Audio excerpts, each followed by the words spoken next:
Thank you so much. ඇත්තටම මම මේක කියන්න ඕනේ අපි ඩොක්ටර්ස්ලාට පය 120යි ලියන්න පුළුවන්. එතකොට ওই පෝස්ට් ග්‍රැජුවේට් ට්‍රේනීස්ලා ඉන්නවා. ඒගොල්ලෝ පය 24ම සතියේම වැඩ කරනවා හොස්පිටල් එකේ. අපි අහන්නේ ඒගොල්ලෝට අඩුම ගාණක් ඒගොල්ලෝට විතරවත් 120න් 140ක් හරි 160 හරි 200 හරි ලියන්න දෙන්න. මොකද දැන් අපේ ගිය අවුරුද්ද අපේ රටෙන් 2000ක් ගිහිල්ලා තියෙනවා. ඒ පොඩි උදව්වක් විතර කරලා දෙන්න ඩොක්ටර්ස්ලාට. தலைமை தாங்கும் உறுப்பினர் அவர்களே, உண்மையில் இந்த வரவு செலவு திட்டத்தினூடாக இந்த நாட்டிற்கு ஒரு அதாவது தற்போதைய நிலைமைகள் நாடுகள்ங்கிறது அந்த நாட்டுடைய நிலைமையை பாரமெடுக்கும் பொழுது இருந்த நிலைமையில் ஒரு பரவலாக மக்கள் ஓரளவு நன்மை அடையக்கூடிய விதத்தில் உண்மையிலே அமைஞ்சிருக்கின்றது. நாங்கள் குறிப்பாக சொல்கிறோம், கடந்த காலங்களில் மிகவும் பாதிக்கப்பட்டிருக்கின்ற மலையக மக்களுக்கு உண்மையிலே இந்த வரவு செலவு திட்டத்தின் ஊடாக பல மில்லியன் கணக்கான நிதிகள் ஒதுக்கி அவர்களுடைய வாழ்வாதாரத்தை வாழ்க்கை தரத்தை மேம்படுத்துவதற்குரிய திட்டங்கள் முன்மொழியப்பட்டிருக்கிறது என்பதனை இங்கே கூறிக்கொள்வதோடு அதே போலத்தான் நாங்கள் கல்விக்குரிய நிதி ஒதுக்கீடும் கூடுதலாக இருக்கின்றது. அதில் குறிப்பாக நாங்கள் வேண்டுவதுதான், கடந்த காலங்களில் யுத்தத்தால் பாதிக்கப்பட்ட வடக்கில் பல கல்வி, அதாவது அங்கு மாணவர்கள் மர நிழல்களில் இருந்து கல்வி கற்கக்கூடிய நிலைமைகள் இருந்து உடனடியாக அந்த காலங்களில் இருந்த அரசாங்கம் அதற்குரிய பௌதிக இதுகளை கூட்டி கொடுக்கறதுக்காக பாடசாலை வகுப்பறை கட்டிடங்களோ அல்லது அதே போல் ஏனைய கட்டடங்களுக்குரிய நிதி ஒதுக்கீடு செய்து கட்டிடம் ஆரம்பிக்கப்பட்டு எல்லாம் அறகுறையாக நிற்கின்றது. அப்படி நாங்கள் சொல்கிறோம் என்றால் கிட்டத்தட்ட நான் எமது வன்னி மாவட்டத்தை மட்டும் எடுக்கிறேன்றால் கிட்டத்தட்ட 38 பாடசாலைகள் அவ்வாறு நிப்பாட்டப்பட்டிருக்கின்றது. அதை குறிப்பாக கூறுவதென்றால் அதற்குரிய அந்த வகையில் அதற்குரிய ஏற்பாடுகளை அவசரமாக கடந்த காலங்களில் முயற்சி எடுத்து நாங்கள் அதற்குரிய விசேட நிதிகளை எடுத்து அந்த பாடசாலையில் குறிப்பிட்ட அளவு அந்த 38 பாடசாலைகளை கிட்டத்தட்ட 14 பாடசாலைகளுக்குரிய நிதி ஒரு பகுதியை ஒதுக்கீடு செய்து அந்த வேலையை நாங்கள் ஆரம்பிக்க இருக்கையில் அதற்கெல்லாம் தேர்தல் அந்த நிதிகள் திரும்பப்பட்டிருக்கின்றது. அதுகள் கட்டாயம், ஏனென்றால் அங்கு அவ்வளோ கஷ்டப்பட்டிருக்காங்க. அந்த அடிப்படையில் அதுகளையும் இந்த கல்விக்கு ஒதுக்கின்ற இந்த நிதிகளிலிருந்து கட்டாயம் அந்த குறையாக உள்ள பாடசாலைகளை கடந்த காலங்கள் டெண்டர் போடப்பட்டிருக்கின்றது. அதே ஒரு சிலர் அரசியல் காரணத்தால் நிப்பாட்டப்பட்டுச்சுன்னு சொன்னாங்க. அரசியல் காரணங்கள் எல்லாம் அந்த நேரம் எடுத்து தெரிவு கொள்ள ஏற்பட்ட பிழைகளாக இருக்கலாம். அதை தொடர்ச்சியாகவும் நீங்கள் செய்து தர வேண்டும் என்று நாங்கள் கூறிக்கொள்வதோட, கல்வி சம்பந்தத்தில் எடுக்கல உயர்கல்வியில் அவங்களுக்கு தெரியும், அண்மையில் தான் எங்களை வவுனியா முதல் யாழ் வளாகமாக இருந்த வவுனியா இருந்து தற்பொழுது வவுனியா யூனிவர்சிட்டிங்கிற ஒரு நிலைமைக்கு உயர்த்தப்பட்டிருக்கின்றது. அதில் பல தேவைப்பாடுகள் இருக்கின்றது. அதில் நாங்கள் குறிப்பாக ஒரு நல்ல ஒரு வைத்தியசாலை வவுனியாவில் இருக்கிறது. அந்த வைத்தியசாலை வைத்து அதில் ஒரு மெடிக்கல் ஃபேக்கல்ட்டி ஒன்று உருவாக்கப்பட வேண்டும் என்பது கடந்த காலங்களில் நாங்கள் தொடர் முயற்சியாக எடுத்திருக்கின்றோம். அது நான் இந்த பட்ஜெட்லேயோ அல்லது எந்த இதுகள்லையும் குறிப்பிடப்படவில்லை. வவுனியா யூனிவர்சிட்டி மெடிக்கல் ஃபேக்கல்ட்டி சம்பந்தமாக கட்டாயம் எங்களுக்கு ஒரு மெடிக்கல் ஃபேக்கல்ட்டி அங்கே உருவாக்கப்பட வேண்டும். அதையும் இந்த ஒதுக்கப்பட்டிருக்கிற நிதியில் கூடாக பார்க்க வேண்டும் என்று கோரிக்கொள்கிறேன். தலைமை தாங்கும் உறுப்பினர்கள், அதுபோல் மிகவும் நாங்கள் பாராட்டக்கூடிய ஒரு விடயம்தான் உண்மையிலே இந்த முறை எமது வடக்கு மாகாணத்துக்கு குறிப்பாக வீதி, அதே மாதிரி பாலங்கள், இன்னும் பல வேலை திட்டங்களில் பாரிய நிதி ஒதுக்கீடுகள் நடந்திருக்கின்றது. உண்மையிலே நாங்கள் பாராட்டுறோம். அதுபோல் அந்த நிதி ஒதுக்கீடுகளில் கடந்த காலங்களில் சில அரசியல் விட்ட பிழைகளை செய்யாமல் வேலைகள் ஆரம்பிக்கப்பட்டு அறகுறையாக இருக்கின்றது. பல வீதிகள், பல பாலங்கள் அறகுறையாக இருக்கின்றது. திருப்பி கேட்கலாமே, கடந்த அரசாங்கன்ற பொருளாதார தாக்கம் ஏற்பட்டதோடு அதெல்லாம் அறகுறையாக நிற்கின்றது. அப்போ அதுகளை முதலாவதாக நீங்கள் அடையாளப்படுத்தி அதுகளையும் முடிக்க தர்றதோடு ஏனைய பாலங்கள் உண்மையிலே 1200 கிலோமீட்டர் அன்றைக்கு அண்மையில் வந்து நான் இன்னும் பத்திரிகை மாநாட்டில் கௌரவ அமைச்சர் அவர்கள் சொல்லியிருந்தார்கள். உண்மையிலே மிகவும் பாராட்டக்கூடிய விஷயங்கள். ஏன்னா கடந்த காலம் இங்கே தொடர்ச்சியாக அபிவிருத்திகள் நடைபெற்றிருக்கிறது. தென்பாதிகளில் வடபாதிகள் எடுத்தால் அப்படி இல்லை. 30 வருட யுத்தம் பாரிய அபிவிருத்திகள் அங்கே செய்ய இயலாமல் இருந்திருக்கின்றது.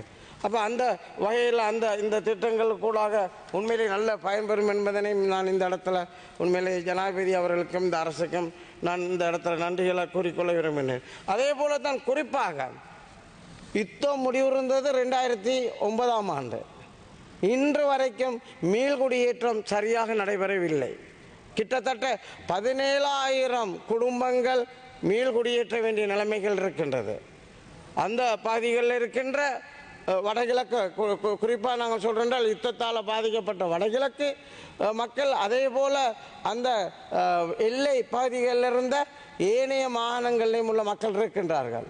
அப்போ அதை நாங்கள் இது ஒரு அந்த பிச்சைக்காரனுக்கு புண் காரணம் மாதிரி அதை காட்டி இதை எடுக்கிறங்கிற மாதிரி இல்லாமல் நீங்கள் இந்த அரசாங்கம் சரியாக திட்டமிட்டு ஒரு கடந்த காலங்களில் சரியாக அரச இயந்திரம் இயங்கவில்லை, சரியான நடைபெறவில்லைங்கிற அடிப்படையில் தான் உங்களுக்கு இவ்வளவு மக்களுடைய ஆதரவு வந்து இன்று ஒரு பெரிய ஒரு வெற்றியோடு வந்திருக்கின்றீர்கள்.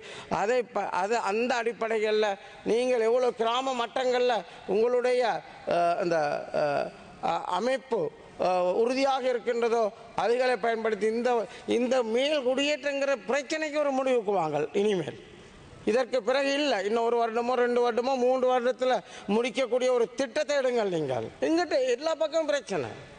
அங்கே நாங்கள் போனால் அவர்களுக்கு காணி வழங்குறதுலேருந்து பிரச்சனை இருக்குது. கடந்த காலங்களில் செய்திருக்கின்றோம். கடந்த காலங்களில் இந்த காணி வழங்குற பிரச்சனை எடுத்து அங்கிட்ட ஃபாரஸ்ட் வைல்ட் லைஃப் ஒவ்வொரு வசதி படைத்தவர்கள் செல்வாக்கானவங்கள் ஏக்கர் கணக்கில் துப்புராக்குறாங்க. சாதாரணமாக இயலாத ஒரு குடிமகன் ஒரு அடி ஒரு அங்குலம் துப்புராக்குனா உடனடியாக அவரை அரெஸ்ட் பண்ணி போடுறாங்க. இதான் நிலைமை. கடந்த காலங்களில் உள்ள நிலைமை இன்றும் அது தொடர்கிறது. அப்போ அதுக்கெல்லாம் மாற்றத்தை ஏற்படுத்தணும். அதற்காகத்தான் உங்களை தேர்ந்தெடுத்திருக்கின்றார்கள். அப்போ அதில் கிட்டத்தட்ட 85ஆம் ஆண்டுக்கு பிறகு உள்ள காணிகளை திக் ஃபாரஸ்ட் இல்லாத காணிகளை விடுவிப்போம்.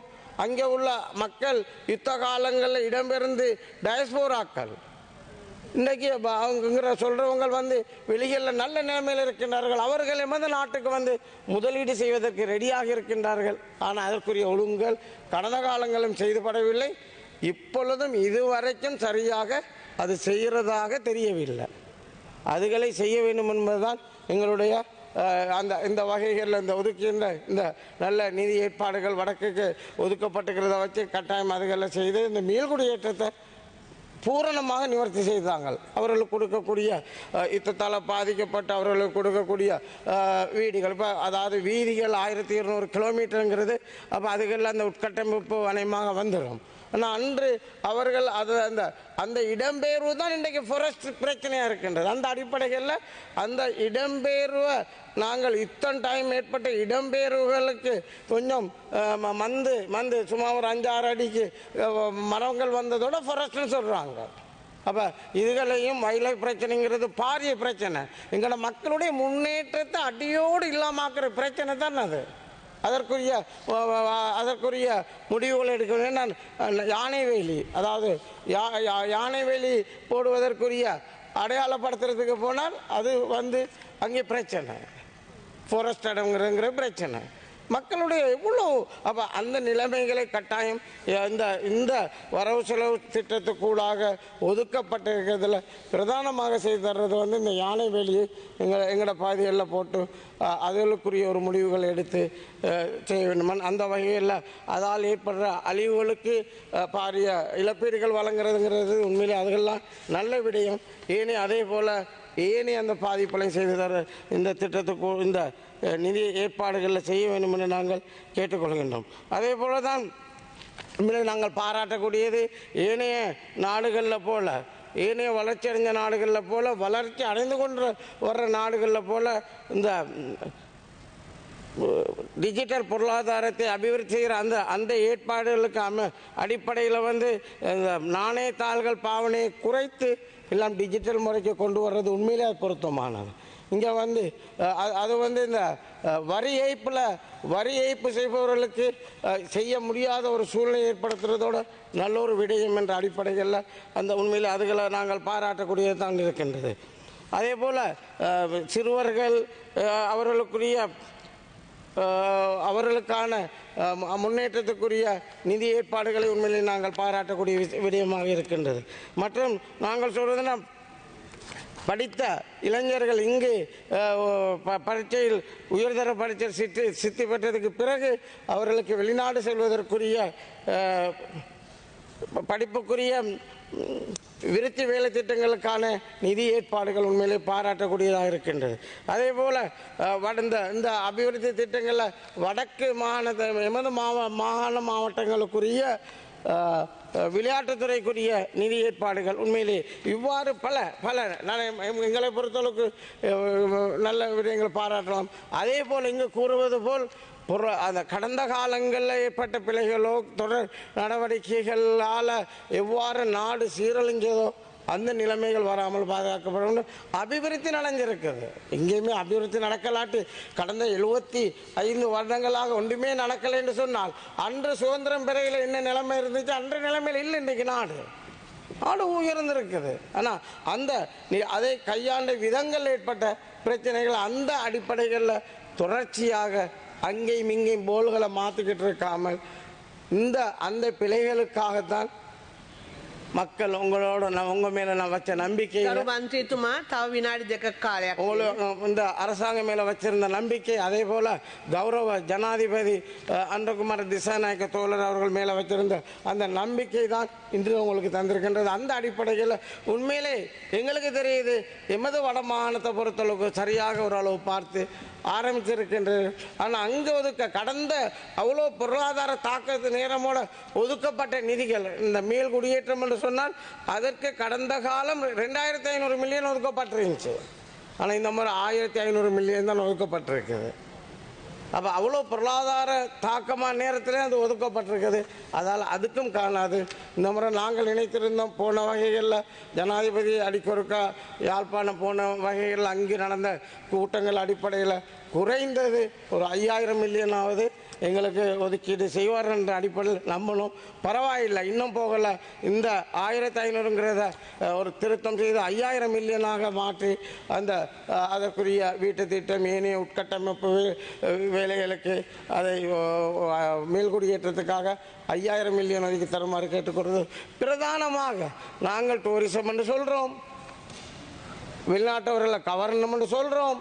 பிரதானமான டூரிசம் ஏரியாவான புத்தளத்திலிருந்து மன்னாருக்கு வர்ற இலவங்குளம் வீதி, அதை கேட்டால் ஆடிய அதிகாரிகள் என்னமோ ஒரு விளக்கம் சொல்றாங்க. கோர்ட்டில் நல்ல அழகாக கட்டளை எடுத்து நாங்கள் பார்க்கும் பொழுது அந்த வீதி தடை செய்யப்படவில்லை, ஆனால் அந்த வீதியை தடை செஞ்சுக்கிறாங்க. அப்போ அது எதுக்காகன்னு தெரியல. இந்த இடம் தான், இதுகளை தான் பார்க்கணும். இனவாதங்கிறது எங்கேருந்து வர்றங்கிறது இதில் தான் பார்க்கணும். அந்த வீதியை திறந்தால் ஏதாவது ஒரு பகுதி அபிவிருத்தி அடைஞ்சிடும் தான் நிலப்பாடு. அப்ப இதுகளை நீங்கள் சரியாக அவங்க சொல்ற அந்த கருத்துக்கும் அந்த அடிப்படையில் அந்த வீதியும் இந்த டூரிசத்துக்கு ஒதுக்கப்பட்ட நிதிகளோ அல்லது வீதிக்கு ஒதுக்கப்பட்டிருக்கிற நிதிகளோ கூட அந்த வீதிகளும் செப்பனிடப்பட்டு அதையும் மக்களுடைய பாவனைக்கு விடும்பொழுது கிட்டத்தட்ட யாழ்ப்பாணத்துக்கு செல்வதென்றால் யாழுக்கு செல்வதென்றால் கிட்டத்தட்ட ஒரு நிமிடம் தாங்கள் கிட்டத்தட்ட 82 கிலோமீட்டர் குறையுது. இவ்வளோ எரிபொருள் மிச்சம், எவ்வளோ வாகன தேய்மானம் மிச்சம். ஏன்னா அந்த வீதியை பாவிக்க இயலாதுங்கிற அடிப்படைகளில் கடந்த காலங்களில் அது ஏதாவது அழுத்தங்களால் தான் அது செய்யப்படலை. அந்த அழுத்தங்களுக்கு ஒத்துப்போகிற அரசாங்கம் நீங்கள் இல்லை, அதுக்கு அடிபணிகிற ஜனாதிபதி இல்லைங்கிற அடிப்படையில் அதுகளை கட்டாயம் நீங்கள் செய்து தர வேண்டும் என்று கூறிக்கொண்டு சந்தர்ப்பத்துக்கு நன்றி கூறி நிறைவு செய்கின்றேன். ගරු Arjuna මන්ත්‍රීතුමා Thank you, Honorable Justice Minister. Actually speaking, we are very happy that the government of NPP has given us a great amount of money to the northern province, and the visit of Honorable Prime Minister and the President to the northern part of the country, which is historically remarkable, and we are very thankful for you. Thank you. Bismillahirrahmanirrahim. கௌரவ சபை முதல்வர் அவர்களே, வரவு செலவு திட்ட விவாதத்திலே கலந்து கொண்டு நான் மிகவும் சந்தோஷம் அடைகின்றேன். குறிப்பாக இந்த அரசாங்கத்தினுடைய முதலாவது வரவு செலவு திட்டம் அதிமேதகு ஜனாதிபதி கௌரவ அனுரகுமார திசாநாயக்க அவர்கள் நேற்று இந்த சபையிலே சமர்ப்பித்தார்கள். நாங்கள் அவருக்கு எங்களுடைய பாராட்டுக்களையும் வாழ்த்துக்களையும் தெரிவிக்கின்றோம். குறிப்பாக வரவு செலவு திட்டத்திலே பல்வேறுபட்ட தரப்பினர் பல்வேறுபட்ட தேவைகளுக்காக, அபிவிருத்தி பணிகளுக்காக பாரிய அளவிலான நிதி ஒதுக்கீடுகள், அதேபோன்று சிறுவர்கள், அதேபோன்று பாதிக்கப்பட்ட பெண்கள், அதேபோன்று நோய்களினால் நோய்வாய்ப்பட்டிருக்கின்ற அவர்களுக்கான நிவாரணம் போன்ற பல்வேறுபட்ட வசதிகள், அதேபோன்று பல்கலைக்கழக மாணவர்களுடைய மகாபல நிதியம் 2 மடங்காக அதிகரிக்கப்பட்ட விஷயங்கள் உண்மையிலேயே மிகவும் பாராட்டப்பட வேண்டிய ஒரு விஷயம். நாங்கள் அதற்கு நன்றி பாராட்டுகின்றோம். இந்த நாடு இருக்கின்ற இந்த பொருளாதார நிலைமையிலே இவ்வாறு ஒரு மிகச்சிறப்பான ஒரு வரவு செலவு திட்டம் சமர்ப்பித்திருந்தார். குறிப்பாக இருந்தாலும் இந்த வரவு செலவு திட்டத்திலே அரச ஊழியர்கள், தனியார் ஊழியர்களுக்கான சம்பள உயர்வு போதுமான அளவு வழங்கப்படவில்லை என்கின்ற ஒரு குறைபாடும் இருக்கிறது. நேற்று பட்ஜெட் சமர்ப்பித்ததன் பின்னர் வெளிவந்த ஒரு பத்திரிகையிலே, முரசு என்கின்ற மாலை முரசு பத்திரிகையிலே தலைப்புச் செய்தியாக எழுதப்பட்டிருந்தது, அரச தனியார் துறையினரை ஏமாற்றிய அனுரவின் பட்ஜெட், எதிர்பார்த்த சம்பள அதிகரிப்பு இல்லை என்று அந்த மாலை முரசு பத்திரிகையினுடைய தலைப்பு செய்தியிலேயே அது குறிப்பிடப்பட்டிருந்தது. உண்மையிலேயே அரசாங்கம் முடிந்த அளவு சகல தரப்பினரையும் திருப்திப்படுத்திய ஒரு சூழ்நிலையிலே அரசு ஊழியர்கள் கடந்த தேர்தலிலே இந்த அரசாங்கத்தினுடைய வெற்றிக்காக 70-80% வாக்களித்தவர்கள். இருந்தாலும் அந்த அரச ஊழியர்களுடைய சம்பள அதிகரிப்பு எதிர்பார்த்த அளவு இடம்பெறவில்லை. அது 3 ஆண்டுகளுக்கு ஒத்திவைக்கப்பட்டு ஒவ்வொரு ஆண்டாக ஒரு குறிப்பிட்ட வீதம் வழங்குகின்றதும், இந்த ஆண்டிலே மிக குறுகிய அளவான சம்பள அதிகரிப்பு வழங்கப்பட்டிருக்கின்ற ஒரு கவலை இந்த அரசு ஊழியர்கள் மத்தியிலே இருக்கிறது. அதேபோன்று கௌரவ தவிசாளர் அவர்களே, இந்த வரவு செலவு திட்டத்திலே கிழக்கு மாகாணம் அநேகமாக முழுதாக புறக்கணிக்கப்பட்டிருக்கிற என்ற செய்தியையும் நான் சொல்லி வைத்தாக வேண்டும். கிழக்கு மாகாணத்தினுடைய அபிவிருத்திக்கென்று எந்த ஒரு விசேட நிதியும் இந்த பட்ஜெட்டிலே ஒதுக்கப்படவில்லை. வடக்கு மாகாணத்துக்கு பாரிய அளவில் நிதி ஒதுக்கீடு செய்யப்பட்டிருக்கிறது. பாலங்கள் கட்டுவதற்கு, வீதிகளை புனரமைப்பதற்கு 5000 மில்லியன் என்று 5 பில்லியன் என்று பாரிய அளவில் நிதி ஒதுக்கீடு செய்யப்பட்டு நாங்கள் வரவேற்கின்றோம், பாராட்டுகின்றோம், நன்றி தெரிவிக்கின்றோம். அதேபோன்று கிழக்கு மாகாணம் யுத்தத்திலே மிக மோசமாக பாதிக்கப்பட்ட ஒரு பிரதேசம், 3 இன மக்களும் ஒற்றுமையோடு வாழுகிற ஒரு பிரதேசம். கிழக்கு மாகாண சபைக்கு கூட போதிய அளவு நிதி அரசாங்கத்தால் கிடைப்பதில்லை. மிக குறைந்த நிதிதான் அந்த மாகாணத்துக்கு கிடைக்கிறது. அந்த மாகாணம் இயற்கை செயற்கை அனர்த்தங்களால் அழிக்கப்பட்ட ஒரு பிரதேசம். அண்மை காலங்களில் ஏற்பட்ட 2-3 வெள்ளங்களில் அந்த பிரதேசத்தில் இருக்கின்ற பாலங்கள், வீதிகள், நிறைய பாடசாலை கட்டிடங்கள் அழிக்கப்பட்டிருக்கிறது. அவற்றை மீள கட்டி எழுப்பதற்கு எந்த ஒரு நிதியும் இதுவரை ஒதுக்கீடு செய்யப்படவில்லை. ஆகவே கௌரவ தவிசாளர் அவர்களே, இந்த பட்ஜெட்டிலே நேற்று ஒதுக்கப்படாவிட்டாலும் அரசாங்கத்திடம் இருக்கின்ற மூலதன நிதி ஒதுக்கீடுகளிலே இருந்து இன்னும் ஒதுக்கீடு செய்ய முடியும். ஆகவே கிழக்கு மாகாணத்தில் இருக்கிற பல்வேறுபட்ட வேலை திட்டங்களுக்கான நிதிகளையும் ஒதுக்கீடு செய்ய வேண்டும் என்று நான் கேட்டுக்கொள்கின்றேன். குறிப்பாக தென்கிழக்கு பல்கலைக்கழகம் பல்வேறுபட்ட தேவைகளோடு இருக்கிறது. இன்னும் பல ஆயிரக்கணக்கான மாணவர்களுக்கு போதுமான கட்டிடங்கள் இல்லை, போதுமான வசதிகள் இல்லை. ஒவ்வொரு முறையும் வெள்ளம் வருகின்ற போது வருடத்துக்கு 2 தடவை சுமார் 2-3 அடி தண்ணி நிறைந்து முழுவதும் மூட வேண்டிய நிலை இருக்கிறது. பல்கலைக்கழகத்துக்கு நுழைய முடியாத அளவு வெள்ளம் நிறைந்து செல்கிறது. ஆகவே அந்த பல்கலைக்கழகத்தினுடைய அபிவிருத்திக்காக, அந்த நிரந்தரமான வெள்ளத்திலிருந்து பாதுகாப்பதற்காக அந்த பல்கலைக்கழகத்துக்கு நிதிகளை ஒதுக்கீடு செய்ய வேண்டும். அதே போன்று கிழக்கு மாகாணத்தில் இருக்கிற ஒலிவில் துறைமுகம் கட்டப்பட்டு அப்படியே இருக்கிறது. அதை புனரமைத்து அது ஒரு பிரயோசனப்படும் வகையிலே அங்கிருக்கின்ற ஆயிரக்கணக்கான 10,000கணக்கான மீனவர்கள், முழு கிழக்கு மாகாண மீனவர்களுக்கு கூட ஒழுங்கான ஒரு துறைமுகம் இல்லை. தெற்கிலே பல துறைமுகம், தெற்கு மாகாணத்திலே ஒவ்வொரு பிரதேசத்திலும் துறைமுகம் இருக்கிறது.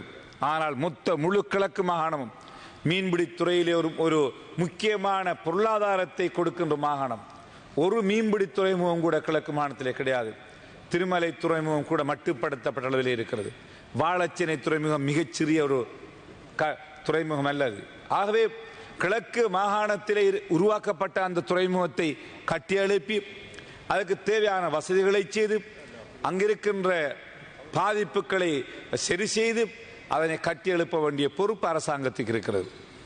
அதே போன்றுதான் கிழக்கு மாகாணத்தில் இருக்கிற பாடசாலைகள், தொழில்நுட்ப கூடங்கள் பல்வேறுபட்ட தேவைகளோடு இருக்கிறது.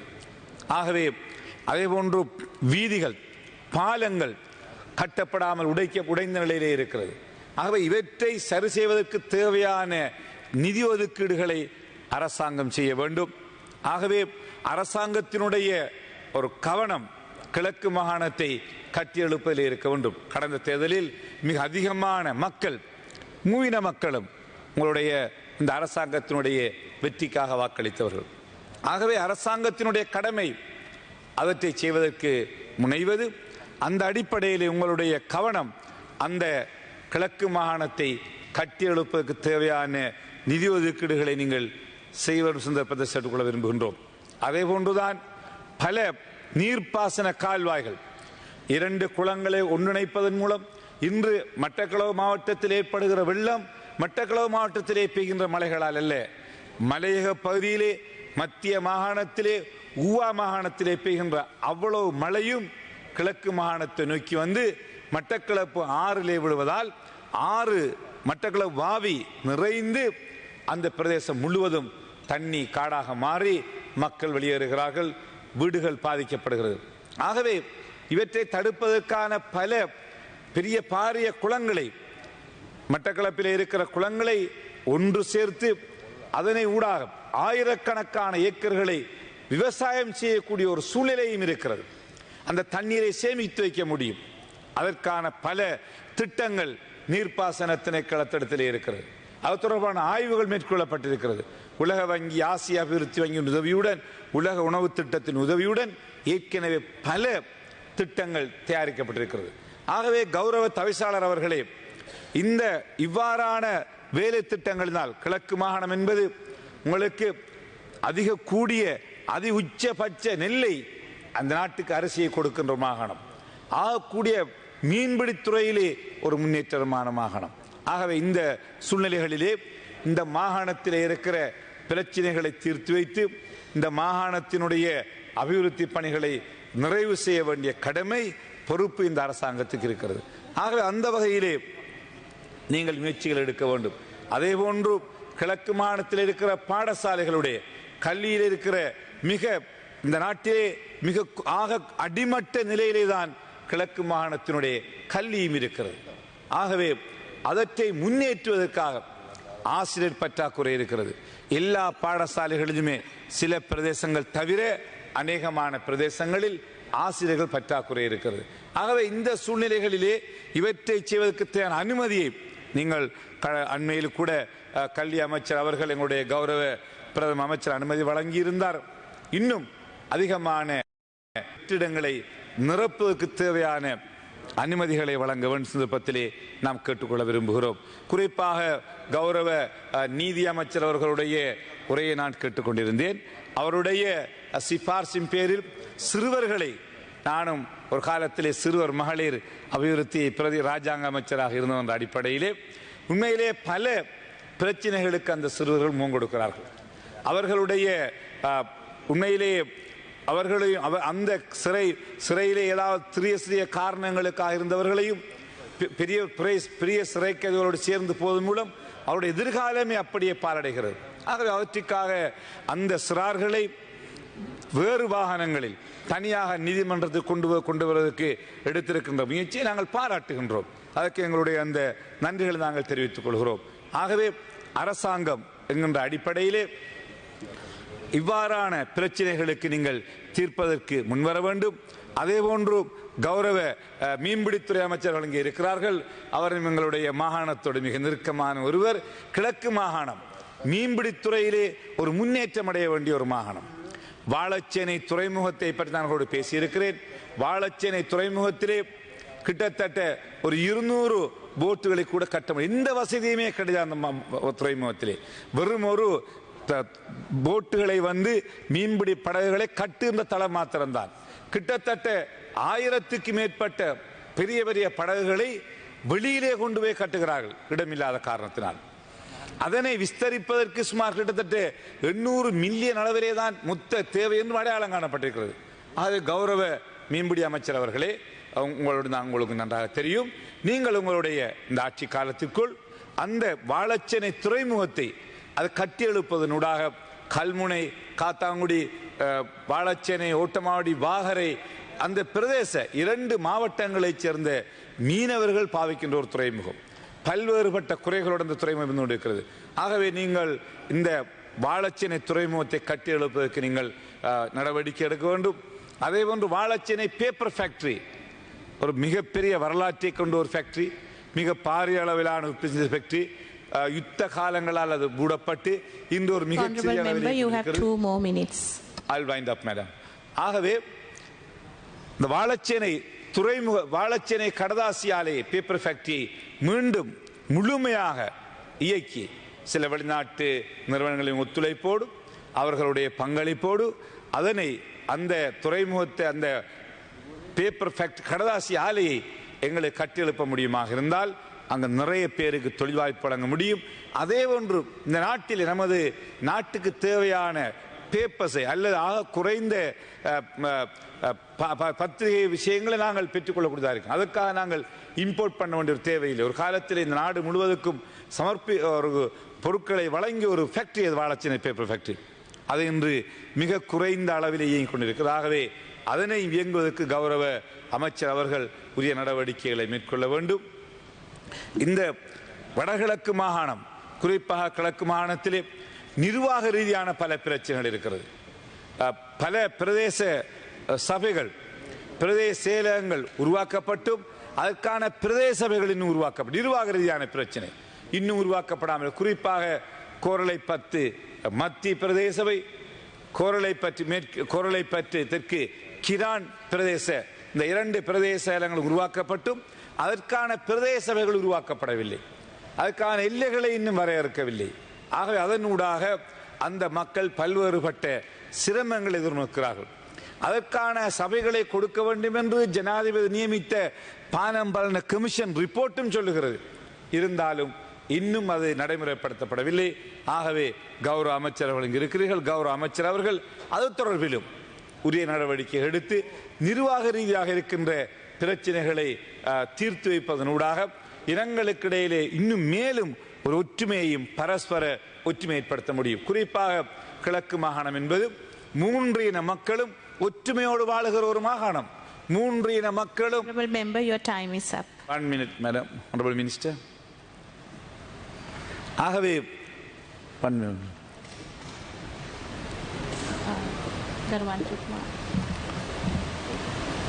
ராமலிங்கம் சந்திரசேகர் மந்திரித்துமா. சொல்லுங்க மினிஸ்டர். நாங்கள் கடற்தொழில் அமைச்சின் மூலமாக 11.4 பில்லியன் ஒதுக்கியிருக்கும். அதனால கட்டாயம் வாழைச்சேனை மாத்திரமல்ல கிழக்கு மாகாணத்துக்கு இதை விட கூடுதலான கவனிப்பு இந்த முறை மேற்கொள்ளப்படும். கௌரவ அமைச்சர்களுடைய நன்றிகளை நான் தெரிவிக்கின்றேன். கிழக்கு மாகாண மக்களின் சார்பிலே கடற்றொழில் அமைச்சுக்கு ஒதுக்கியிருக்கிற பாரிய நிதி ஒதுக்கீட்டிலே வாழச்சேனை துறைமுகத்தையும் அதேபோன்று கிழக்கு மாகாணத்திலே மேலும் கடற்றொழிலை முன்னேற்றுவதற்கு அபிவிருத்தி அடைவதற்கு இவ்வாறான ஒரு முயற்சி எடுப்பதை கௌரவ அமைச்சர்கள் சபையிலே சொல்லியிருக்கிறார். அதற்காக நான் கிழக்கு மாகாண மக்களின் சார்பிலே என்னுடைய நன்றிகளையும் பாராட்டுகளும் தெரிவித்துக் கொள்ள விரும்புகிறேன். ஆகவே குறிப்பாக இந்த 3 இன மக்களும் ஒற்றுமையோடு நிர்வாகம் செய்கின்ற இந்த நாட்டில் இருக்கிற ஒரு மாகாணம் கிழக்கு மாகாணம். ஆக அந்த மாகாணத்தை கட்டியெழுப்பதற்கு உங்களுடைய அரசு பூரண நடவடிக்கை எடுக்கும் என்று கேட்டு விடைபெறுகிறேன். நன்றி.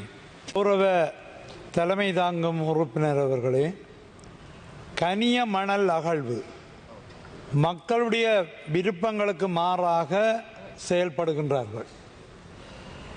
மன்னார் தீவு பகுதியில் கனிய மணல் அகழ்வு உடனடியாக நிறுத்தப்படல் வேண்டும். மன்னார் தீவு பகுதி என்பது மிகவும் குறுகிய தாழ்வான நிலப்பகுதியாகும்.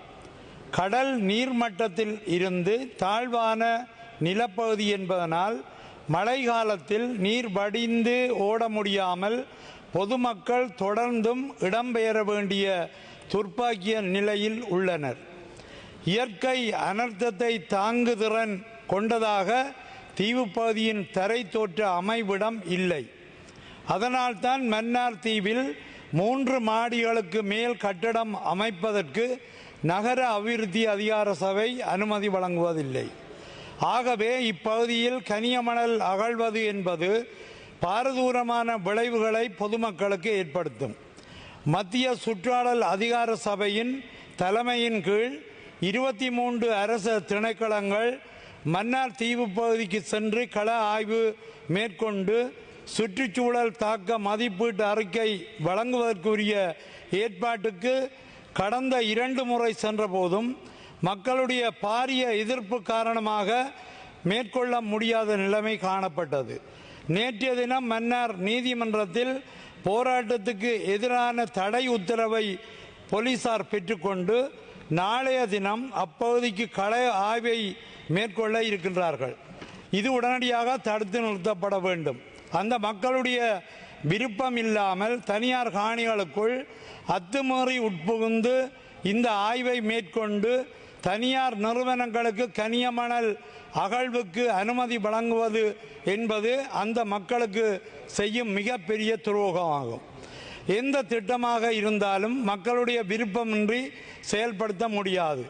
பாரிய அளவில் மக்கள் போராட்டத்தை முன்னெடுக்க கூடிய சூழ்நிலை நிலவுவதால் ஆபத்தான நிலைமை தோன்றலாம். சட்ட ஒழுங்கு பிரச்சனை ஏற்படக்கூடிய வாய்ப்பு உள்ளது.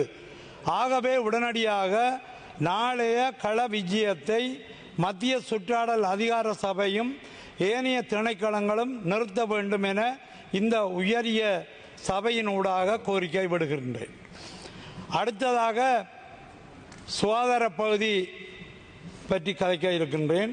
கௌரவ தலைமை தாங்கும் உறுப்பினர் அவர்களே, 2025ஆம் ஆண்டு வரவு செலவு திட்டத்தில் எமது தொடர் கோரிக்கையை ஏற்று எம்மோடு தானும் நொந்து போன இறுதிப் போரின் சாட்சியமான வட்டுவாகல் பாலத்தை புதிதாக நிர்மாணம் செய்வதற்கான நிதி ஒதுக்கீட்டை ஏற்படுத்திய ஜனாதிபதி அவர்களுக்கு மனமார்ந்த நன்றியை தெரிவித்துக் கொள்கின்றேன்.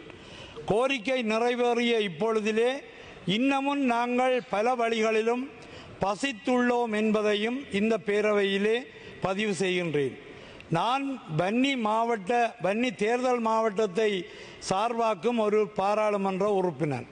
முல்லைத்தீவு மாவட்டத்தில் சுகாதார துறையின் மேம்பாடு ஆழ்ந்து நோக்கப்பட வேண்டிய ஒன்று.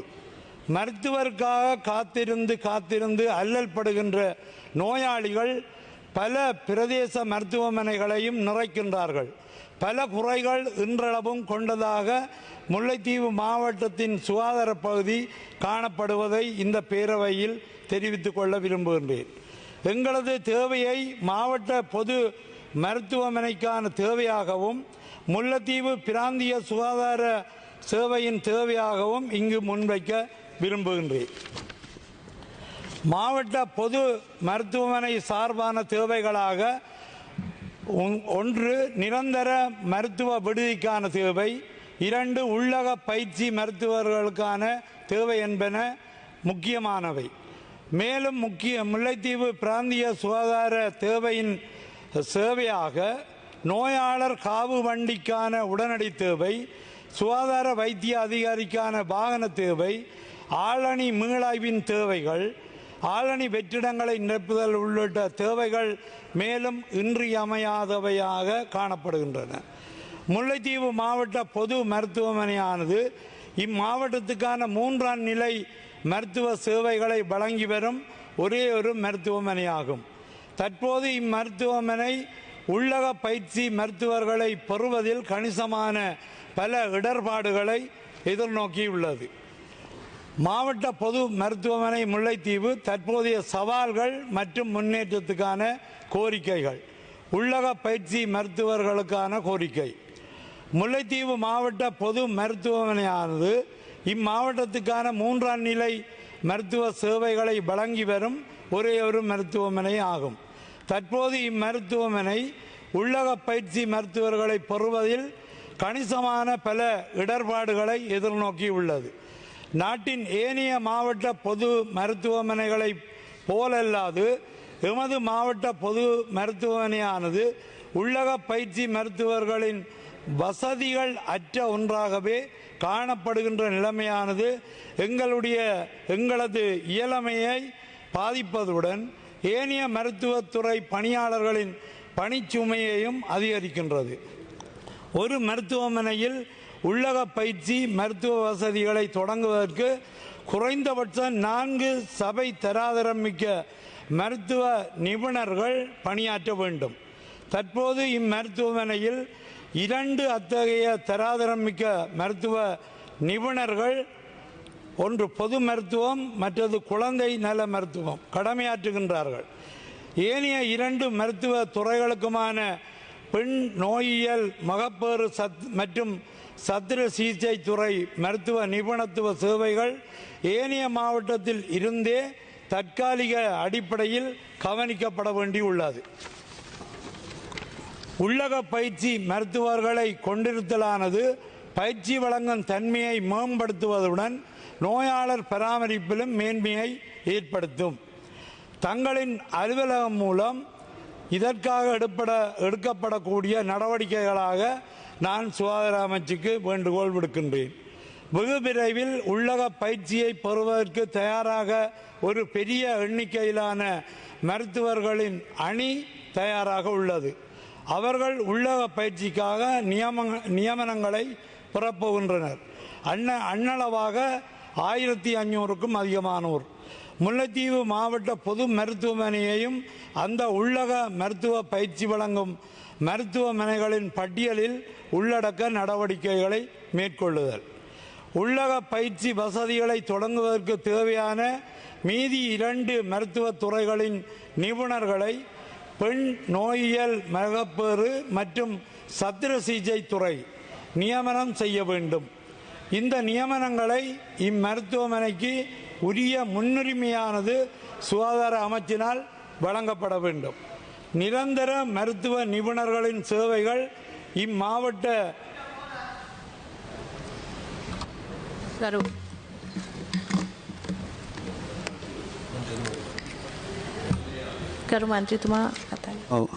என்னென்று சொன்னால், இந்த ரவிகரன் பாராளுமன்ற உறுப்பினர் அவர்களின் கோரிக்கை ஏற்கனவே நாங்கள் சென்ற வாரம் முல்லைத்தீவு மாவட்டத்திற்கு நானும் கௌரவ பிரதி அமைச்சர் உபாலி சமரசிங்க மற்றும் கௌரவ பாராளுமன்ற உறுப்பினர் திலகநாதன் உட்பட நாங்கள் அந்த மாஞ்சோலை வைத்தியசாலைக்கு நேரடியாக சென்று பார்வையிட்டு அந்த வைத்தியசாலையில் பல்வேறுபட்ட குறைபாடுகளை இனம் கண்டிருக்கின்றோம்.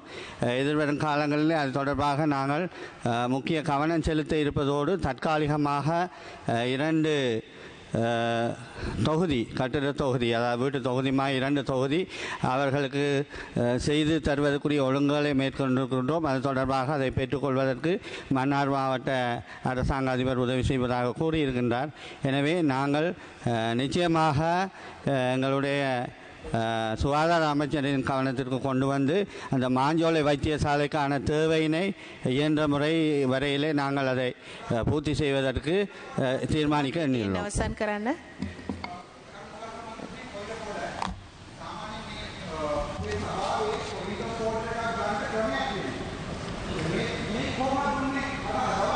ගරු මන්ත්‍රීතුමා ඒක තමයි මම නවත්තන්න කියලා ගරු මන්ත්‍රීතුමාට උපදෙස් දුන්නේ. ඒ අනුව එතුමා නැවැත්තුවා. මන්ත්‍රීතුමා ඔබතුමාගේ කතාව කරගෙන යන්න.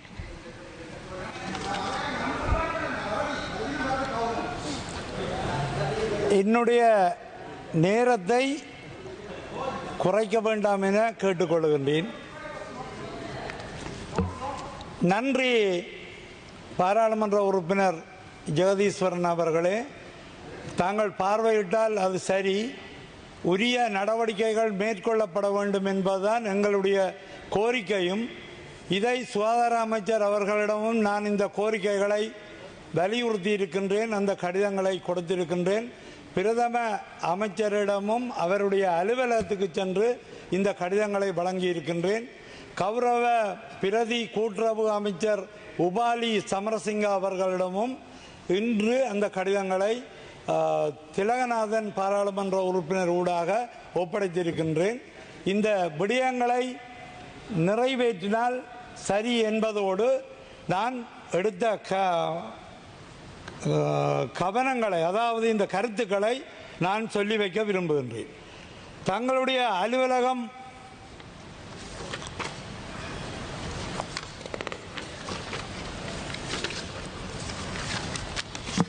நிரந்தர மருத்துவ விடுதிக்கான கட்டட தேவை. தற்போது மாவட்ட பொது மருத்துவமனை முல்லைத்தீவில் நிரந்தர மருத்துவ விடுதி கட்டடங்கள் எதுவும் இல்லாது தற்காலிக கட்டடங்களிலேயே இயங்கி வருகின்றது. ஆண்கள் விடுதி கட்டில்களின் எண்ணிக்கை 23ஆகவும் பெண்கள் விடுதி கட்டில்களின் எண்ணிக்கை 19ஆகவும் மட்டுப்படுத்தப்பட்டு காணப்படுகின்றது.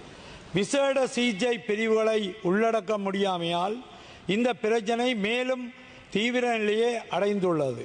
நோயாளர்கள் அனைவரையும் உள்ளடக்க முடியாததால் அவர்களை வரவேற்பு அறைகளிலும் விராந்தைகளிலும் நிலத்திலும் படுக்க வைக்க வேண்டிய நிலை உள்ளது.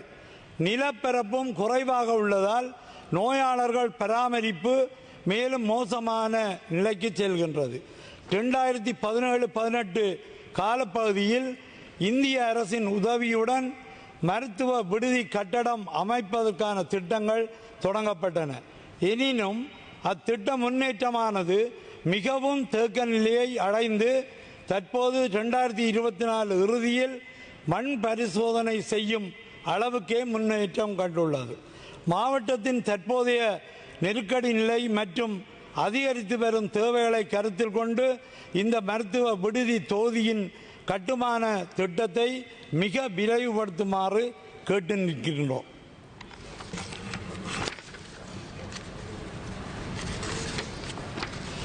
நோயாளர் காவு வண்டிக்கான உடனடி தேவை. முல்லைத்தீவு மாவட்ட பொது மருத்துவமனையானது 4 நோயாளர் காவு வண்டிகளுடன் இயங்குகின்றது. இவை மேற்சிகிச்சைக்காக உயர் மருத்துவமனைகளான யாழ்ப்பாணம், அனுராதபுரம் மற்றும் கொழும்பு போன்ற இடங்களுக்கு நோயாளரை உடனடியாக மாற்றுவதற்கு இன்றியமையாதவை ஆகும். இந்நோயாளர் காவு வண்டிகள் 2 லட்சம் கிலோமீட்டர் தொடக்கம் 8 லட்சம் கிலோமீட்டர் வரையான தூரங்களை ஓடி கடந்தவைகளாக கனமான பாவனைகளுடன் காணப்படுகின்றது. இதன் காரணமாக அடிக்கடி பழுதுகள் ஏற்படுவதால் நோயாளர் காவு வண்டிகளின் சேவைகள் அடிக்கடி தடைப்பட்டு நோயாளர் மாற்றத்தினை மேற்கொள்வதில் பாரிய இடர்நிலைகளை தாமதங்களை எதிர்கொள்ள வேண்டியுள்ளது.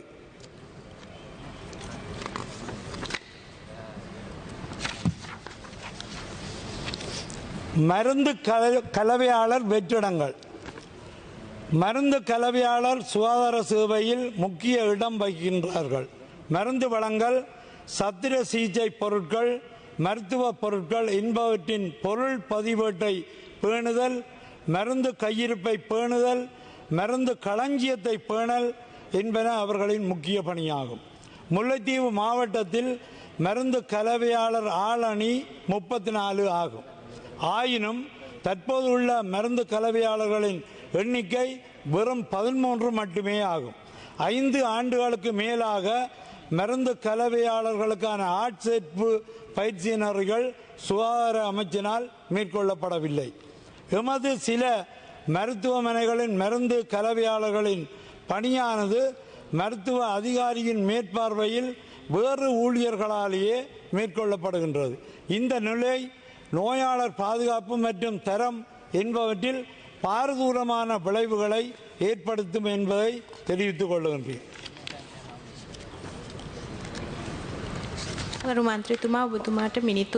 புதுக்குடியிருப்பு ஆதார வைத்தியசாலைக்கான வைத்திய நிபுணர் ஆய்வுகூட தொழில்நுட்பவியலாளர் மற்றும் எக்ஸ் கதிர் படப்பிடிப்பாளர்களின் தேவைப்பாடு. புதுக்குடியிருப்பு ஆதார வைத்தியசாலையானது கேந்திர முக்கியத்துவமான இடத்தில் அமைந்துள்ளதுடன் இம்மாவட்டத்தில் மூன்றில் ஒரு பங்கு சனத்தொகைக்கான சேவைகளை வழங்கி வருகின்றது. ஆயினும் இம்மருத்துவமனையில் மருத்துவ நிபுணர்களின் சேவைகள் மற்றும் முக்கிய துணை மருத்துவ பணிகளான மருத்துவ ஆய்வுகூட தொழில்நுட்பவியலாளர் மற்றும் எக்ஸ் கதிர் படப்பிடிப்பாளர் ஆகியோர் இல்லாத நிலையே காணப்படுகின்றது. மாங்குளம் ஆதார வைத்தியசாலைக்கான வைத்திய நிபுணர் மற்றும் துணை மருத்துவ பணியாளர். மாங்குளம் ஆதார மருத்துவமனையானது ஒரு தரத்திலான ஆதார மருத்துவமனையாகும். மாகாணத்துக்குரிய புனர்வாழ்வு மருத்துவ அலகினையும் இது கொண்டுள்ளது. ஏனையின் நெடுஞ்சாலையில் கேந்திர முக்கியத்துவமான இடத்தில் இது அமைந்துள்ளதால் இம்மருத்துவமனை முக்கியத்துவம் பெறுகின்றது. அண்மைய நெதர்லாந்து அரசின் செயல் திட்டத்தின் மூலம் இதன் சேவை பரப்பு இன்னும் கணிசமாக விரிவடைந்து நோயாளர் சேவை இடம்பெறுகின்றது. ஒரு தரத்திலான ஆதார மருத்துவமனையாக இருப்பதால் அனைத்து முக்கிய மருத்துவ நிபுணத்துவ சேவை பிரிவுகளும் துணை மருத்துவ சேவைகளும் இங்கு அமைதல் வேண்டும். ஆனால் இந்த ஆதார மருத்துவமனையானது மகப்பேற்று மருத்துவர், குழந்தைகள் சிகிச்சை நிபுணர், மூட்டுவாத சிகிச்சை நிபுணர் மற்றும் முக்கிய துணை மருத்துவ பணிகளான மருத்துவ சிகிச்சையாளர் மற்றும் எக்ஸாதிர் படப்பிடிப்பாளர் சேவை என்பன இல்லாத நிலையிலேயே தற்போது இயங்கி வருகின்றது.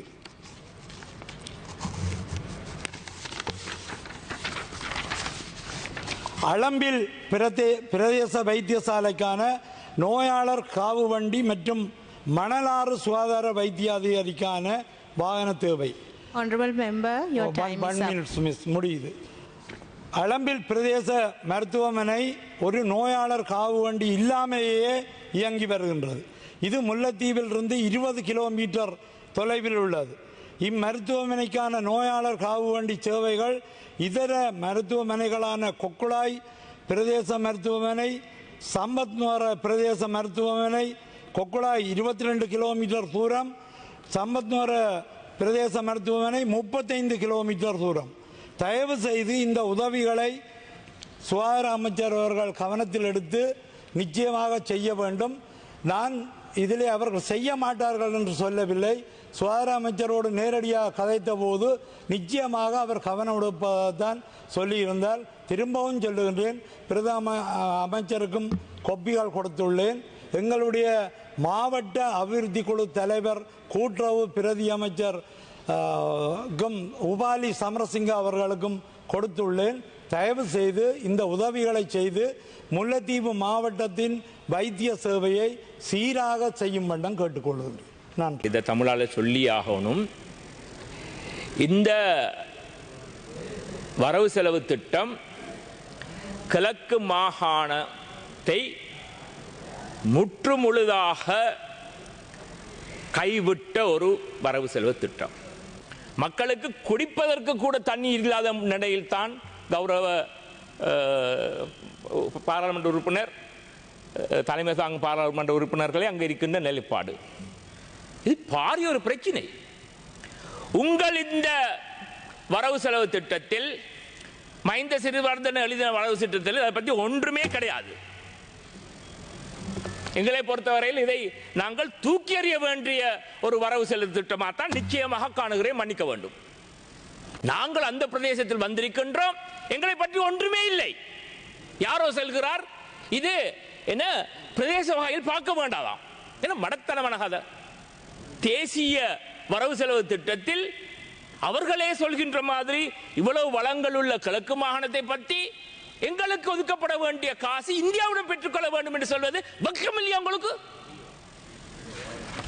கிழக்கு மாகாண முஸ்லிம் மக்களும் தமிழ் மக்களும் சிங்கள மக்களும் உங்களுக்கு எவ்வளவு வாக்கு கொடுத்தார்கள்?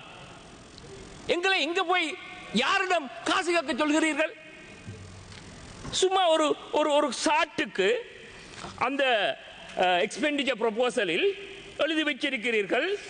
அதில் கல்ல டவுன் ஸ்ட்ரீம் டெவலப்மெண்ட் பற்றி ஒன்றுமே கிடையாது. ஏன்? நாங்கள் என்ன அநியாயம் செய்தோம்? அந்த வெள்ளப்பெருக்கினால் ஏற்பட்ட ஒரு பாலம் உடைந்து விட்டது. ஏ பாதை ඔය මේ යලගල්ම හේතු කොටගෙන පාලමක් කැඩලා තියෙනවා. ඒ පාලම පිටා තිබෙන්නේ ඒ රූට් එකක්. අර නැගෙනහිර සවුත් ඊස්ටර්න් යුනිවර්සිටි විශ්වවිද්‍යාලය ළඟ තියෙන පාලමක්. අපි හැමදාම එතන යන්නේ ඔලිවිල්. ඒ පාලම මම හිතන්නේ A4 පාරේ තියෙන්නේ. ඒ පාලම දැන් తాවකාලිකව හදලා තියෙනවා. එතන ලොරියක් දෙකක් ගියාම කැඩේ ඕකත්. ඒ පාලම හදන්න මෙතන ඇවේ යම් කිසි ප්‍රතිපාදනයක් තියනවද? නැහැ. ඇයි? அன்ற பாலத்தை மீள் திருத்தம் செய்வதற்கான எந்த ஒரு ஏற்பாடும் இதில் கிடையாது. ஏன்? எனக்கு புரியவில்லை. கல்வ டேம் உள்ள ஆகப்பெரிய பிரச்சனை அங்கே இருக்கின்ற அந்த டவுன் ஸ்ட்ரீம் மேனேஜ்மெண்ட் சம்பந்தமாக ஒரு செகண்டரி டேம், இரண்டாம் தர ஒரு டேம் ஒன்று உருவாக்கப்பட வேண்டும். ஏனென்றால் இன்னொரு விடயத்தை சொல்கின்றேன். கௌரவ சபைக்கு தலைமை தாங்கும் தலைவர்களே, நமது ஜனாதிபதி அவரினால் நேற்று முன்வைக்கப்பட்ட இந்த வருட வரவு செலவு திட்டத்தை உண்மையிலே சில விடயங்கள் மக்கள் பலன் பெறக்கூடிய திட்டங்கள் இருக்கின்றது. நாங்கள் எதிர்க்கட்சி என்பதனால் மக்கள் நன்மை அடைகின்ற அல்லது நல்ல நாட்டுக்கு நல்ல வகையான திட்டங்களை எதிர்ப்பவர்கள் அல்ல. ஆனால் கௌரவ ஆளுங்கட்சி உறுப்பினர்களுக்கு நான் சொல்ல விரும்புகிறேன், உங்களை வழிநடத்த வேண்டிய பாரிய பொறுப்பு எங்களுடைய கைக்கு வழங்கப்பட்டிருக்கிறது. ஜனாதிபதி அனுர குமார திசாநாயக்க அவர்கள் இந்த பாராளுமன்றத்திலே எதிர்க்கட்சியிலிருந்து ஆளுங்கட்சியினருக்கு ஒரு படிப்பினையாக ஒவ்வொரு விடயங்களையும் பேசி பேசி ஆளுங்கட்சியினை வழிநடாத்திய ஒரு அனுபவம் அவருக்கிறது. அதே போன்றுதான் எங்களுக்கு 64 எதிர்க்கட்சி உறுப்பினர்கள் இருக்கின்றார்கள். எங்களுக்கு ஒரு கடமை இருக்கிறது, உங்களை வழிநடத்த வேண்டியது. எனவே இங்கே தெரிவிக்கின்ற கருத்துக்களை நீங்கள் 159 பேர் ஆளுங்கட்சியில் இருக்கின்றீர்கள். உங்களிடம் தான் அதிகாரம் வழங்கப்பட்டிருக்கிறது. நீங்கள் தான் அதிகமான வாக்குறுதிகளை இந்த நாட்டு மக்களுக்கு அளித்திருக்கிறீர்கள். கடந்த காலங்களில் ஆட்சி செய்தவர்கள் தவறுகளால் உங்களுக்கு அதிகமான மக்கள் வாக்களித்திருக்கிறார்கள். இதனை நாங்கள் ஏற்றுக்கொள்கிறோம். ஏதோ இன்று அல்லது நாளை உங்களை ஆட்சியிலிருந்து விலக்கிவிட்டு நாங்கள் எதிர்க்கட்சியினர் ஆட்சிக்கு வரப்போகின்றோம் என்ற ஒரு மனப்பாங்கிலே சில கௌரவ உறுப்பினர்கள் இந்த சபையில் நடந்து கொண்டிருப்பது மிகவும் கவலையான விடயமாகும். எங்களுக்கு ஆளுங்கட்சிக்கு எப்படி உங்களுக்கு பொறுப்பு இருக்கிறதோ அதே போன்று இந்த பாராளுமன்றத்தை இந்த ஆட்சியை வழிநடத்த வேண்டிய பாரிய பொறுப்பு எங்களுக்கு இருக்கிறது, எதிர்க்கட்சி உறுப்பினர்களுக்கு. எனவே எங்களுடைய யோசனைகளை வரவு செலவு திட்டம் தொடர்பாக இந்த பாராளுமன்ற உறுப்பினர்கள் தெரிவிக்கின்ற கருத்துக்களை நீங்கள் சரி செய்து சீர் செய்ய வேண்டும் என்று நான் கேட்டுக்கொள்ள விரும்புகின்றேன். உண்மையிலே நாங்கள் நேற்று ஜனாதிபதி அவருடைய பேச்சை கேட்டபோது எல்லோரும் நாங்கள் சந்தோஷமாக இருந்தோம். அது மாத்திரமல்லாமல் நேற்று நடைபெற்ற உள்ளூராட்சி தேர்தல் தொடர்பான விடயங்களிலும் நாங்கள் எதிர்க்கட்சி ஆளுங்கட்சி எல்லோருமே சேர்ந்து ஒரு தேர்தலை சந்திப்பதற்கு தயாரானோம். ஆனால் நாங்கள் தேர்தலை சம்பந்தமாக பேசிய போது நாங்கள் ஏதோ பயந்த மாதிரி இங்கே பேசினார்கள் எதிர்கட்சியினர். நாங்கள் பயப்படவில்லை. எங்களுடைய கடமை இருக்கிறது, எங்களுக்கு ஒரு தர்மம் இருக்கிறது. இந்த நாட்டு மக்கள் எதிர்பார்க்கின்ற அத்தனையையும் நீங்கள் செய்து கொடுக்க வேண்டிய பொறுப்பு உங்களுக்கு இருக்கிறது. அந்த வழியே நாங்கள் எந்த ஒரு தேர்தலையும் சந்திப்பதற்கு தயாராக இருக்கிறோம். ஆனால் உங்களுடைய காலத்துக்குள் நீங்கள் நல்லதை செய்ய வேண்டும் என்பதுதான் எங்களுடைய எதிர்பார்ப்பு. இந்த வரவேற்பு செலவு திட்டத்தை பொறுத்தவரையிலே சில நல்ல விடயங்கள் இருக்கிறது, அதை நாங்கள் வரவேற்கின்றோம். ஆனால் குறிப்பாக கிழக்கு மாகாண மக்கள் மத்தியிலே நேற்றையிலிருந்து வாக்களித்திருக்கிறார்கள். கௌரவ விமல் ரத்நாயக்கா இந்த சபையுடைய சபாநாயகர் அவர் பேசுகின்ற போது சொன்னார், நாங்கள் தான் முஸ்லிம்களுடைய ஆளுங்கட்சி என்று சொன்னார்கள், அதிகமான ஆதரவை பெற்று. நான் அதுக்கு முதல் நாள் சொல்லியிருந்தேன் இந்த சபையிலே, உங்களுக்கு தான் வடகிழக்கிலே 12 லட்சம் மக்கள் தமிழ் முஸ்லிம் மக்கள் வாக்களித்தார்கள். அதை நான் சொல்லியிருந்தேன். இது தெளிவான விடயம். ஆனால் அந்த மக்களுடைய நல்ல பணிகளை நீங்கள் செய்ய வேண்டும் என்று நான் கேட்க விரும்புகிறேன். அடுத்ததாக கிழக்கு மாகாணத்தை பொறுத்தவரையிலே உங்களுக்கு சொல்கின்றேன், அவருடைய பொருளாதாரத்தில் பாரிய பாதிப்பு ஏற்பட்டிருக்கிறது. கௌரவ குழுக்களின் தலைவர் அவர்களே, 2 தடவைகள் கிழக்கு மாகாணத்திலே வாழ்ந்த விவசாயிகளுக்கு பாரிய நஷ்டம் ஏற்பட்டிருக்கிறது. 2024ஆம் ஆண்டு இறுதியிலே ஒரு வெள்ளம், 25ஆம் ஆண்டு 2 தரம் விவசாயத்திலே பாதிக்கப்பட்டிருக்கிறார்கள். அவ்வாறு பாதிக்கப்பட்டவர்களுடைய நெல்லுடைய விலையை கூட முழு கிழக்கு மாகாணத்திலும் அறுவடை நடந்ததற்கு பிறகுதான் அரசாங்கம் அவருடைய நெல்லுடைய விலையை தீர்மானித்தது. அதனால் விவசாயிகள் பாரிய கவலையோடு இருக்கிறார்கள். பொருளாதாரத்தில் பாரிய வீழ்ச்சி ஏற்பட்டிருக்கிறது. எனவே உரிய நேரத்தில் நீங்கள் நெல்லுடைய விலையை நிர்ணயிக்க வேண்டும் என்று நான் கேட்டுக்கொள்ள விரும்புகின்றேன். அது மாத்திரமல்லாமல் வரவு செலவு திட்டத்திலே எங்களுடைய செயலாளர் நாயம் அவர்கள், கௌரவ பாராளுமன்ற உறுப்பினர் நிசாங்காரி அவர்கள் சொன்னார்கள், அம்பாறை மாவட்டத்திலே பாரிய அணைக்கட்டுகள், ஆறுகள், பிரதான வாய்க்கால்கள் அமுடிக்கப்பட்டிருக்கிறது. அதனை இந்த வரவு செலவு திட்டத்துடைய நீர்ப்பாசன அமைச்சுக்குள் உள்ளடக்கப்பட்டு குறிப்பாக எனது மாவட்டமான அம்பாறை மாவட்டத்திலே பாரிய நஷ்டம் ஏற்பட்டிருக்கிறது. எனவே இந்த நீர்ப்பாசன அணைக்கட்டுகளை, ஆறுகளை நீங்கள் உள்வாங்க வேண்டும் என்று நான் கேட்டுக்கொள்கின்றேன். அது மாத்திரமல்லாமல் கல்வியை பொறுத்தவரையிலே கிழக்கு மாகாணத்திலே ஒதுக்கப்பட்ட பணம் போதாது என்ற ஒரு நிலைமை இருக்கிறது. கௌரவ பிரதம மந்திரி அவர்கள் இந்த சபையிலே இல்லை. கல்வியை பொறுத்தவரையிலே எங்களுக்கு எங்களுடைய மறைந்த தலைவர், ஸ்ரீலங்கா முஸ்லிம் காங்கிரஸ் தலைவர் அஷ்ரப் அவருடைய வேண்டுகோளுக்கிணங்க தென்கிழக்கு பல்கலைக்கழகம் உருவாக்கப்பட்டது. அந்த பல்கலைக்கழகத்தில் அது ஒரு தேசிய பல்கலைக்கழகமாக இன்று இயங்கிக் கொண்டிருக்கிறது. நான் ஒவ்வொரு வருடமும் 2000-2500 பல்கலைக்கழக மாணவர்கள் அனுமதிக்கப்படுகிறார்கள்.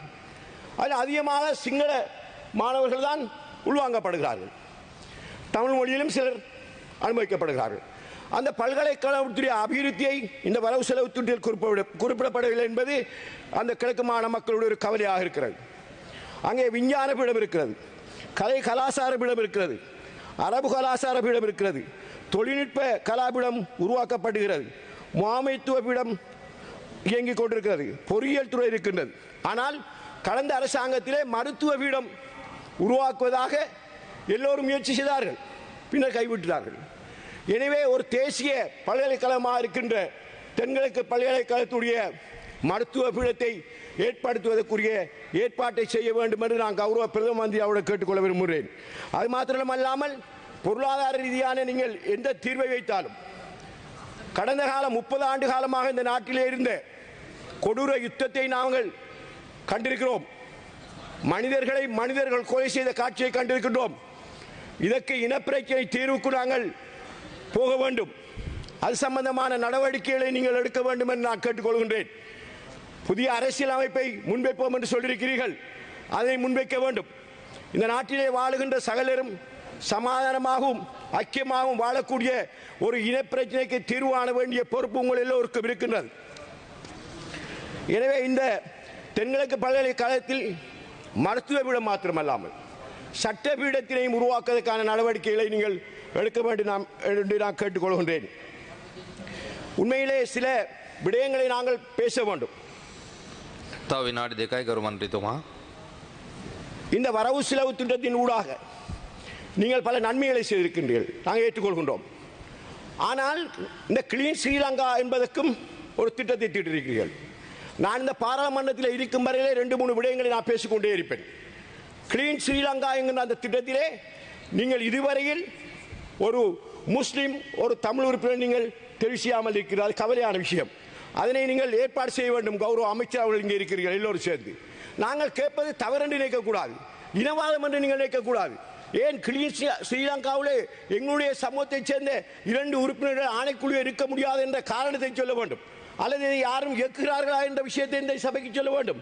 இது ஒரு பாராளுமன்றம். இந்த உச்சமான பாராளுமன்றத்திலே நாங்கள் தீர்மானங்களை எடுக்கின்றோம்.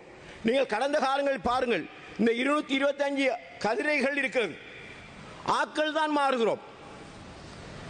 ஆளுங்கட்சி என்றும் எதிர்கட்சி என்றும் அமைச்சர்கள் என்றும் நாங்கள் மாறுகிறோம். ஆனால் கதிரைகள் ஆசனங்கள் அப்படியே இருக்கிறது. எனவே நாங்கள் நீதி நியாயமாக நடக்க வேண்டும் என்று நான் உங்களை எங்கள் மக்கள் சார்பிலே நாங்கள் கேட்டுக்கொள்ள விரும்புகின்றோம். அதற்கான ஏற்பாடுகளை நீங்கள் செய்ய வேண்டும். அப்போதுதான் இந்த பாராளுமன்றத்திலே இன ஐக்கியம் கட்டியெழுப்பப்பட வேண்டும். இந்த பாராளுமன்றத்திலே நாங்கள் இன ஐக்கியம் இல்லை என்றால், ஒற்றுமை இல்லை என்றால், கௌரவ உறுப்பினர்களுக்கு ஒரு கௌரவம் இருக்கிறது. என்னை பொறுத்தவரை நான் சொல்கின்றேன், எங்களுடைய சபாநாயகர் அவர்கள், ஜனாதிபதி அவர்கள், எங்களுடைய பிரதம மந்திரி அவர்கள், சபாநாயகர், எதிர்கட்சி தலைவர், சபை முதல்வர்களுக்கெல்லாம் பாரிய பங்கு இருக்கிறது. இந்த சபை உறுப்பினருடைய கௌரவத்தை நீங்கள் கட்டி காக்க வேண்டும். அதுதான் மிக முக்கியமான ஒரு சம்பிரதாயம் என்பதை உங்களுக்கு சொல்ல விரும்புகிறேன்.